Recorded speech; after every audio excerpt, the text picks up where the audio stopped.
محترم عزیزوں بھائیوں، ہمارے لیے سعادت کی بات ہے، اعزاز کی بات ہے کہ اللہ تعالیٰ نے ایسی مبارک، ایسی نورانی مجلس میں بیٹھنے کی ہمیں توفیق دی جو اللہ کریم کو بہت ہی محبوب ہے اور جس پر اللہ تعالیٰ کی رحمتیں نازل ہوتی ہیں، اللہ تعالیٰ دیکھ کر خوش ہوتے ہیں۔ قرآن کی نسبت بہت بڑی نسبت ہے، قرآن کی نسبت بہت بڑی نسبت ہے۔ اللہ تعالیٰ نے آسمانوں سے اور بھی کتابیں نازل فرمائی۔ قرآن یہ آسمانی کتاب بھی ہے، جیسے تورات کتاب اللہ ہے، انجیل کتاب اللہ ہے، زبور کتاب اللہ ہے، اسی طرح قرآن بھی کتاب اللہ ہے۔ قرآن کتاب اللہ بھی ہے، کلام اللہ بھی ہے، اللہ کا کلام ہے۔ اللہ تعالیٰ نے قرآن کو اتارنے کا ارادہ فرمایا۔ اللہ تعالیٰ کے ہاں قرآن کا کتنا بڑا مقام ہے، یہ اللہ کا کلام ہے، اللہ کی ذات سے نکلا ہے، اس کے ہر حرف میں جو نور ہے وہ قابل بیان نہیں، اس کو کوئی بیان کر نہیں سکتا۔ جبرائیل امین جو سارے نوریوں کے سردار ہیں، وہ اس قرآن کو لے کر زمین پر آتے ہیں۔ نازل کن پر ہوا؟ جو سارے انسانوں کے سردار، سارے نبیوں کے سردار، اللہ کے محبوب اور لاڈلے پیغمبر ہیں، قرآن ان پر نازل ہوا۔ اور جو ساری امتوں میں سب سے اعلیٰ امت ہے، قرآن اس کے لیے ہدایت بن کر آیا۔ جس مہینے میں اللہ نے قرآن کو اتارا وہ مہینہ سارے مہینوں سے سب سے افضل ہو گیا۔ جس رات میں اللہ نے قرآن کو اتارا وہ رات ساری راتوں سے سب سے افضل ہو گئی۔ میرے عزیزو، قرآن کی نسبت جس کو جتنی زیادہ ملتی گئی اس کا مقام اتنا بڑھتا چلا۔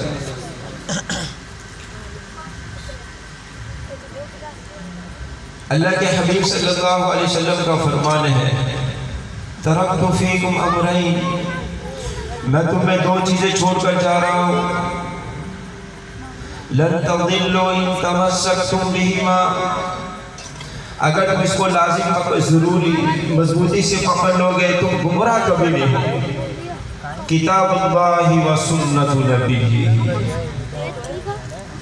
اللہ کی کتاب، اللہ کا قرآن اور رسول پاک صلی اللہ علیہ وسلم کی سنت، اس کو اگر مضبوطی سے پکڑ لیں تو کبھی انسان گمراہ نہیں ہوگا۔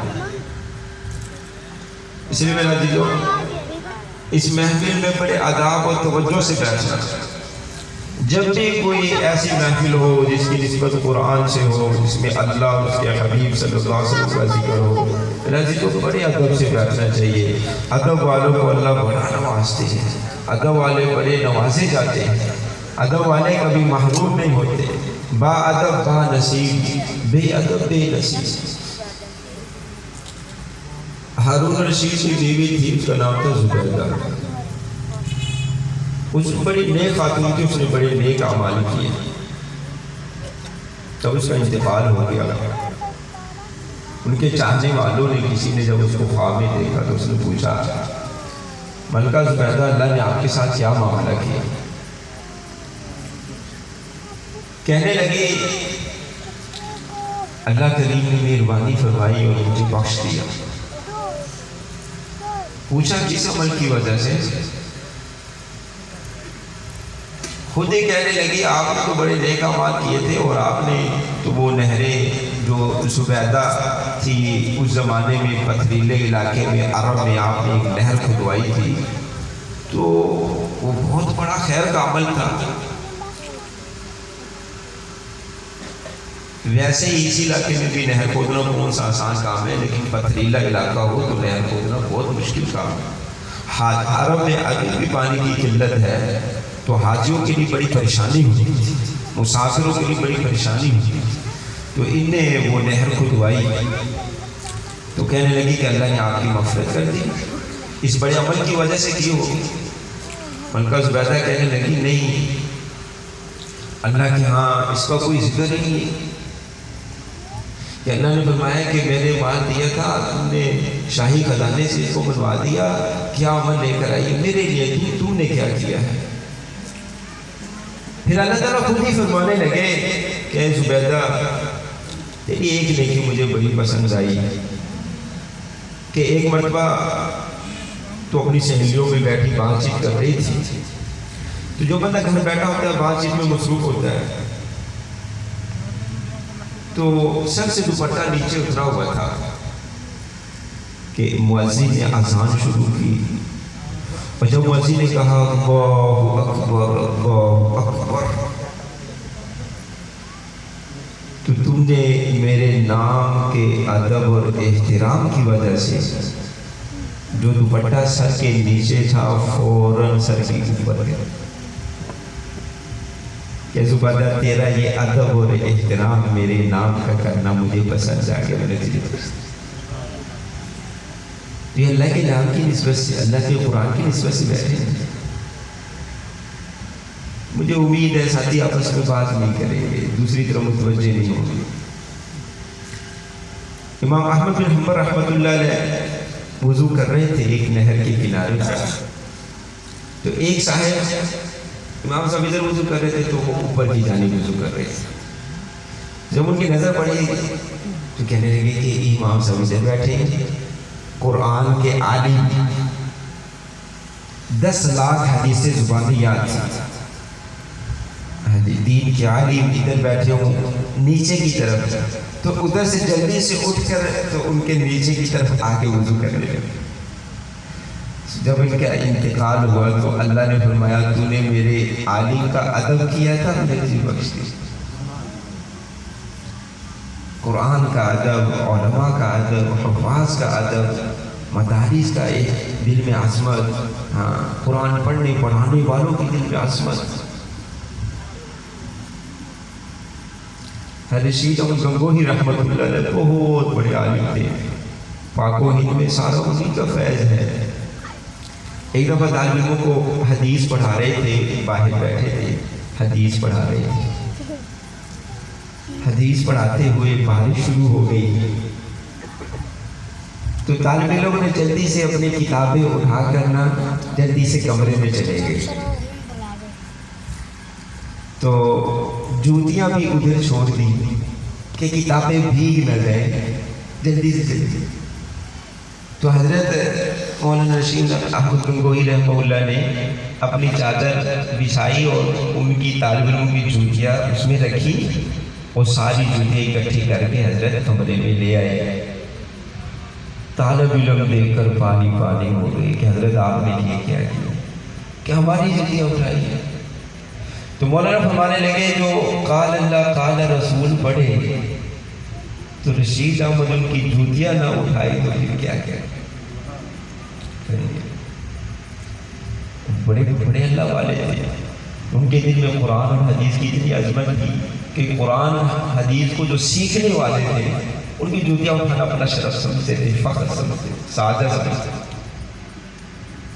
اللہ نے ہمیں یہاں یہ درس کا دے دیا۔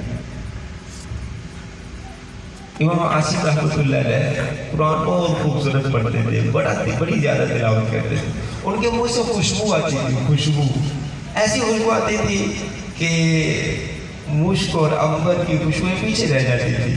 تو لوگوں نے پوچھا کہ حضرت آپ کون سی خوشبو منہ میں رکھتے ہیں، منہ میں جب آپ بولتے ہیں تو خوشبو اتنی آتی، اتنی خوشبو اعلیٰ، اتنی اعلیٰ خوشبو کیسے؟ کہنے لگے میں قرآن بڑی کثرت سے پڑھتا ہوں،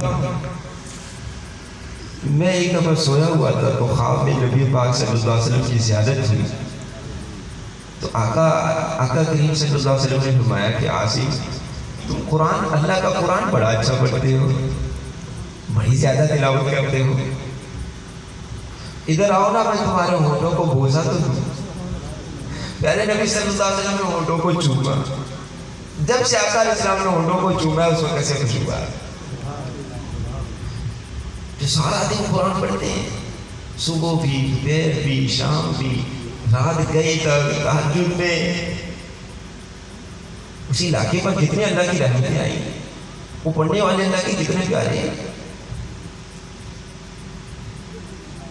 ایک ساتھی بلوچستان کا رہنے والا کہتے ہیں کہ میں نے ایک جگہ مدرسہ دیکھا تو بچے چھوٹے چھوٹے قرآن پڑھ رہے تھے، بڑے پیارے لگ رہے تھے۔ کہتے ہیں کہ میں ان کو دیکھ کے بڑا رش کرنے لگا اور بڑی خوشی ہوئی کہ دیکھا مدرسوں میں چھوٹے چھوٹے بچے کیسے قرآن پڑھ رہے تھے۔ تو کہتا میں اپنے علاقے میں گیا تو ہمارے یہاں بڑی دیر سے بارش نہیں آ رہی، ابھی بھی وہاں بلوچستان میں ایسے علاقے ہیں تو بارش ہوتی ہے تو کھڈا میں پانی جمع ہو جاتا ہے تو وہی پانی استعمال کرتے ہیں، بارش کا پانی استعمال کرتے ہیں۔ تو کہنے کہ بڑی دیر ہو گئی بارش ہی نہیں آ رہی تھی، تو مجھے ایک دفعہ خیال آیا، وہ جو بچے، میرا خیال ادھر گھوم گیا اور وہ بچے مجھے نظر آنے لگے، تو میں نے کہا یا اللہ وہ بچے جو تیرا قرآن پڑھ رہے تھے مجھے بڑے اچھے لگے، یقیناً تجھے کتنے پیارے ہوں گے تیرا قرآن پڑھ رہے ہیں۔ اے اللہ اگر تیرے ہاں ان کا کوئی اعزاز اور کوئی رتبہ ہے تو ان کے صدقے میں بارش دے دے، کہ تو بس اتنا کہنا تھا کہ چھم چھم کر کے بارش برسنا شروع ہو، بارش برسنا شروع ہو۔ قرآن پڑھنے والے، پڑھانے والے، آقا علیہ السلام نے یہ نہیں فرمایا کہ تمہیں سب سے زیادہ مالدار ہوگا، وہ تمہیں سب سے معزز، سب سے اعلیٰ، سب سے اشرف، سب سے بڑا رتبے والا، عہدے والا، تمہارا بڑا درجے والا انسان، تمہیں زیادہ زمینوں والا، تمہیں بڑا درجے والا انسان، بڑا معزز۔ اللہ کے حبیب صلی اللہ علیہ وسلم فرماتے ہیں اشراف امتی حملت القرآن، میری امت کے معزز لوگ قرآن کو اپنے سینوں میں محفوظ کرنے والے ہیں۔ میری امت میں سب سے بہترین لوگ قرآن کو پڑھنے، سیکھنے اور سکھانے والے ہیں۔ اعلیٰ ترین لوگ قرآن کو سیکھنے اور سکھانے والے ہیں۔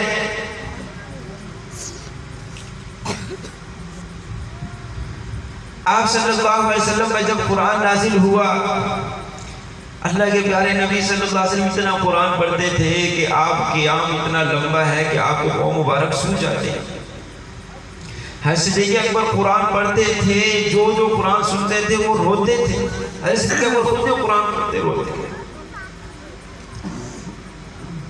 صحابہ کرام اتنا قرآن کا اہتمام کرتے تھے کہ عام صحابہ کا معمول تھا کہ 7 دن میں قرآن پڑھ لیا کرتے تھے، مکمل کر لیتے تھے۔ 7 منزلیں تھی، روزانہ 1 منزل، 7 دن میں قرآن مکمل۔ ایک صحابی حضرت عبداللہ بن عمر بن عاص رضی اللہ عنہ، ایک رات میں پورا قرآن، ساری رات جاگنا، دن روزہ رکھنا۔ آقا علیہ السلام کو پتہ چلا، آپ نے فرمایا کم کرو، مہینے میں 1 مکمل کر لیا کرو۔ وہ بہت زیادہ تلاوت کرتے تھے، آپ نے فرمایا ایسا کرو مہینے میں کر لیا کرو۔ کہ اللہ کے رسول میں جوان ہوں، مجھے اپنی جوانی سے فائدہ ہوگا۔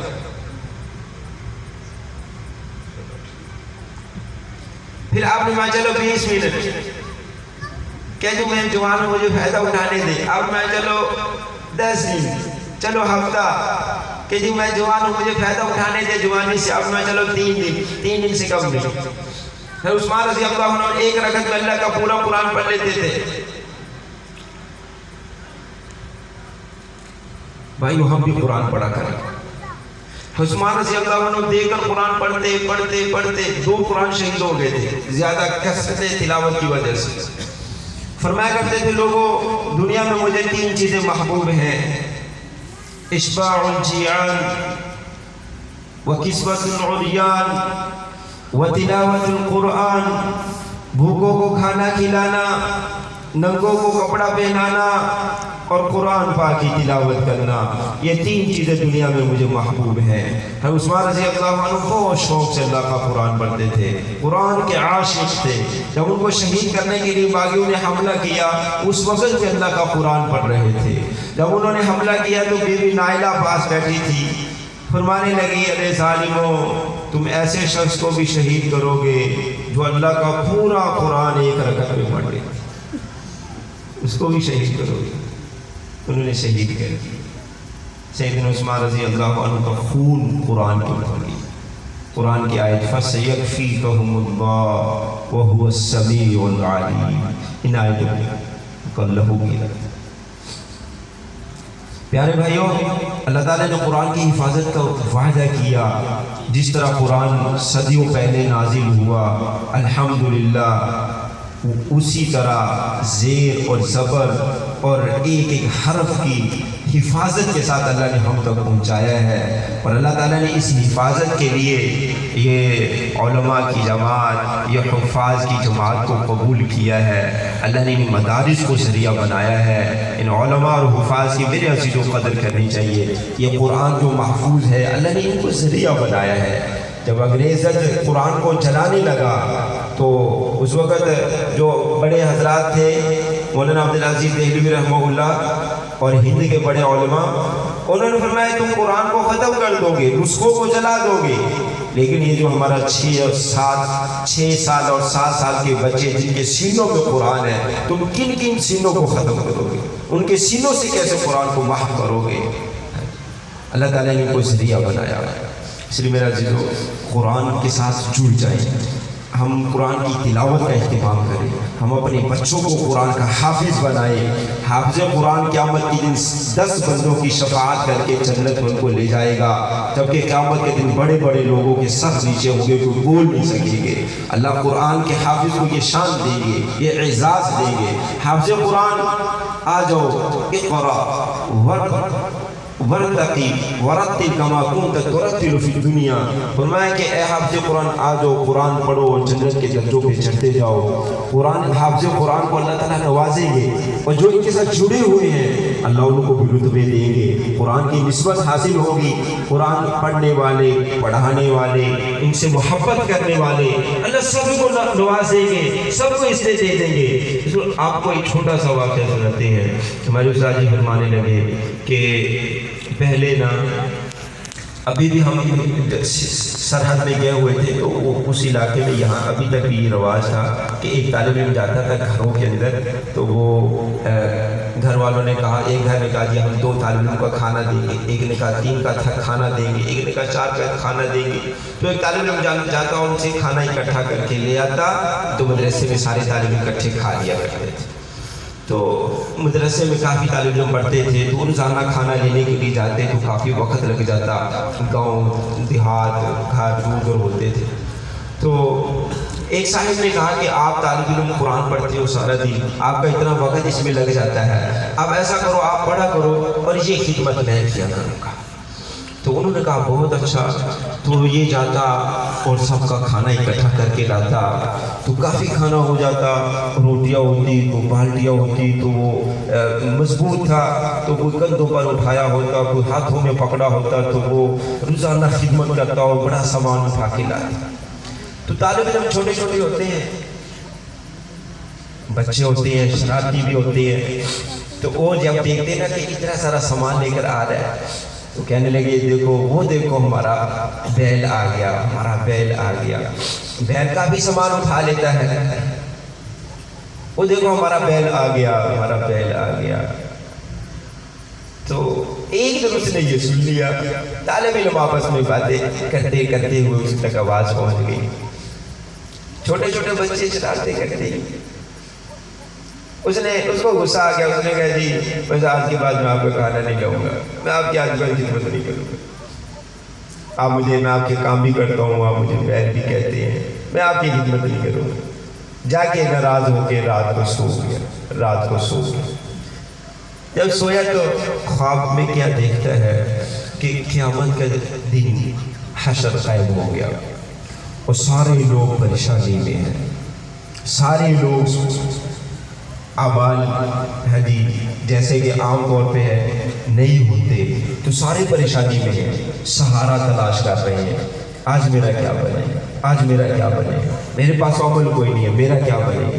کسی کے لیے جنت کے فیصلے ہو رہے ہیں، کسی کے لیے دوزخ کے فیصلے ہو رہے ہیں، تو کہنے لگا میں بہت پریشان ہو گیا کہ میرے پاس تو کچھ ہے ہی کوئی نہیں ہے، آج میرا کیا بنے گا، آج میرا کیا بنے گا۔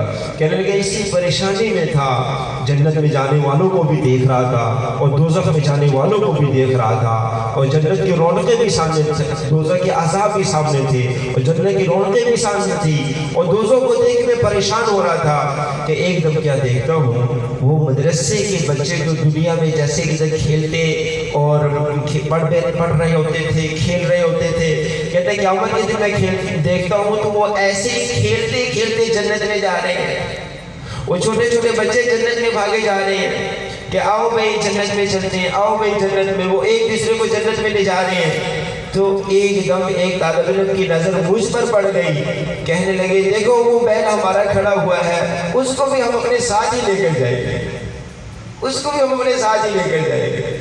تو اللہ میاں سے کہتے ہیں کہ یا اللہ اس نے ہماری اتنی خدمت کی تھی، جب تک آپ اس کو ہمارے ساتھ نہیں بھیجیں گے ہم جنت میں نہیں جائیں گے۔ تو کہنے لگے اللہ تعالیٰ فرماتے چلو اپنے اس بیل کو بھی ساتھ ہی لے جاؤ۔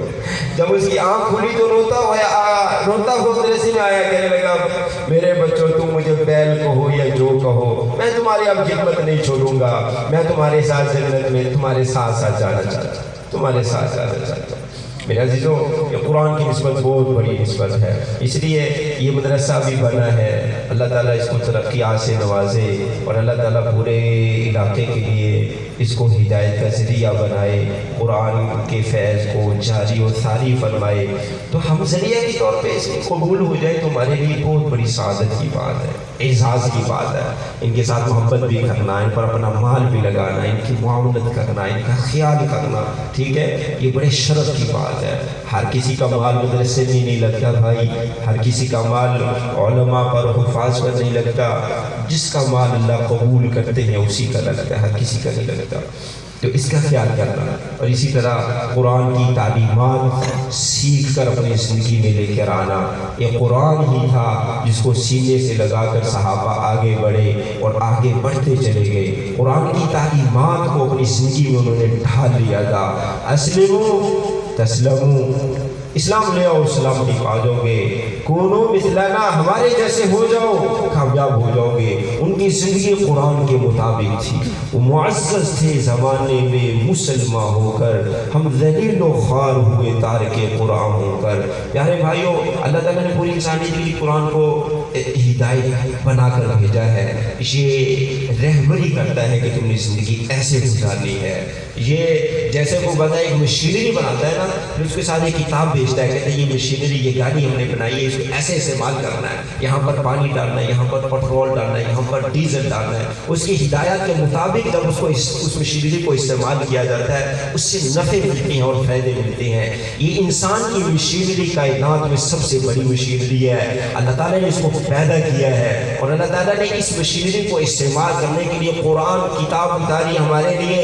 اگر ہم اس کو دیکھ کر اپنی زندگی اس کے مطابق ڈھالیں گے، اللہ کی قسم اللہ دنیا کی عزتوں کی چوٹیوں تک پہنچائیں گے اور آخرت کے بڑے اعزاز عطا فرمائیں گے۔ اور اگر قرآن کو پس خوش ڈال دیں گے اور قرآن کی تعلیمات کو بھول جائیں گے، اللہ کی قسم ذلت کے گڑھوں سے ہمیں کوئی چیز نہیں نکال سکتی ہے۔ اس لیے قرآن کو سیکھنا، اور قرآن کو سیکھنے کے لیے، قرآن کی تعلیمات کو عام کرنے کے لیے اللہ تعالیٰ نے مدارس کو ذریعہ بنایا، دعوت و تبلیغ کی مبارک محنت کو ذریعہ بنایا، اور پوری دنیا میں اللہ نے قرآن کی تعلیمات کو عام کرنے کے لیے نقل و حرکت جاری ہے، اور جماعتیں پوری دنیا میں جا رہی ہیں۔ بھائیو اب جو بڑے عمر کے لوگ ہیں وہ کیسے قرآن کو سیکھیں گے؟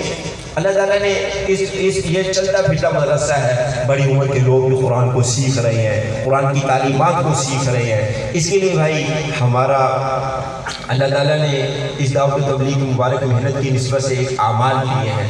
ان اعمال میں اللہ تعالیٰ جیسے جماعتوں میں روزہ ہے، جیسے چلہ ہے، جیسے 4 مہینے ہیں، اس طرح مختلف تقاضے ہیں۔ تو اس جمعرات کو دیپال پور میں اجتماع بھی ہے، اس نسبت سے، اس مبارک محنت کی نسبت سے اس جمعرات کو دیپال پور میں اجتماع کی۔ تمام بھائیوں سے گزارش ہے کہ جمعرات کی شام کو شروع ہوگا، جمعے کی شام کو دعا ہوگی، پوری انسانیت کی اس میں فکر ہوتی ہے، پوری انسانیت کا درد اور غم اور بے چینی اور گھٹن یہ مبارک محنت میں چلنے والے لے کر پھر رہے ہیں۔ ختم نبوت کی وجہ سے اللہ نے یہ کام، یہ مبارک محنت ہمارے ذمہ لگائی ہے۔ تو آپ سب سے گزارش ہے کہ اس میں سارے شریک ہونے کی نیت کریں. انشاءاللہ سارے کے سارے اور ساتھیوں کو لے کے انشاءاللہ دیپال پور مرکز میں جائیں گے. نیت کرتے ہیں انشاءاللہ. اللہ تعالیٰ ہم سب کو قرآن کی نسبت عطا فرمائے, قرآن کے ساتھ جوڑ دے, قیامت کے دن انہی میں ہمارا حشر فرمائے. وما علینا